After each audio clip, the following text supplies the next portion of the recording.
Vous allez couper la vidéo. D'accord. OK, qui va commencer? Il faut lever la main.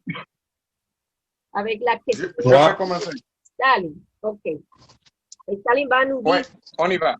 OK, il va nous dire quel est le rôle des objectifs d'apprentissage dans un cours FLE et il va donner une définition au mot compétence et son rapport avec le programme du cours FLE et tout ça. OK, je vais fermer mon microphone et comme ça, il pourra parler à l'aise. Allez. Il y a des objectifs qui sont vraiment importants qu'il faut signaler, comme l'évaluation, la synthèse, l'analyse, l'application, la compréhension et la connaissance. Et avec la connaissance, il faut se souvenir ou mémoriser tout ce qu'on a appris, qu'on a écouté du professeur. La compréhension, dans ce cas, il faut, on doit être capable de dire ou paraphraser, et traduire ou résumer tout ça qu'on a appris. C'est un objectif. L'application, ici, on doit aussi être capable d'utiliser tout ça qu'on a appris, même si on a appris quelque chose pour avec l'écoute ou l'écriture, ou même parce qu'on peut apprendre aussi pour quand on aperçoit quelque chose qui nous entoure avec le jeu de rôle, on a appris aussi de ce type d'activité. Mais il faut qu'on soit capable de faire l'application du connaissances qui ont été données à la salle de classe.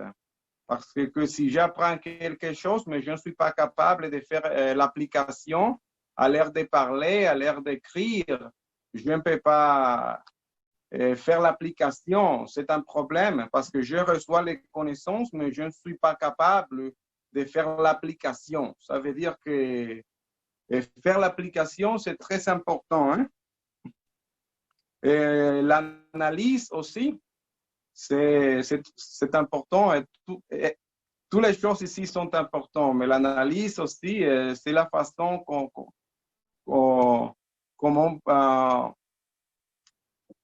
on puisse voir les choses, faire ou arriver à une conclusion à la fin. Parce que nous avons un cerveau qui est capable de faire l'analyse quand on apprend, par exemple, la grammaire, on fait l'analyse de comment est-ce qu'on va utiliser ça à l'air de parler ou d'écrire. Il y a la synthèse aussi, il faut combiner les éléments pour produire quelque chose. Et l'évaluation, c'est notre point de vue en général de ça qu'on a appris. Je vais passer à la définition des compétences. Il dit qu'elle est conçue comme un ensemble de connaissances ou capacités intégrées dans un contexte et à mobiliser dans le cadre de l'agir. Et on peut diviser ici les compétences. Il n'y a que 4 compétences. Il y a l'écouter, lire, parler et écrire. mais on peut diviser aussi par deux.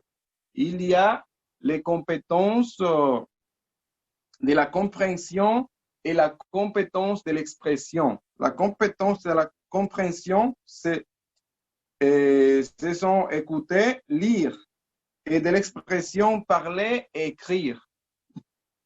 Parce que il y a des compétences ici qu'il faut développer et qu'on peut partager par deux. Ce qu'on reçoit, parce que on va recevoir des informations, mais il faut aussi qu'on fait l'émission. Quand on écoute, c'est la compréhension. Quand on lit, c'est la compréhension. Mais quand on écrit ou quand on parle, c'est de l'expression. Ça veut dire qu'il y a 4 compétences qui sont vraiment importantes à l'air de savoir si on connaît la langue ou non, si on a bien appris ou non, si on peut s'exprimer bien. Ça veut dire qu'on fait la conversion de ce qu'on a écouté et qu'on a vu et qu'on peut aussi et les traduire. Ou, on peut faire un type, on peut les paraphraser aussi, ça qu'on a appris. Et on peut ajouter notre propre mot pour produire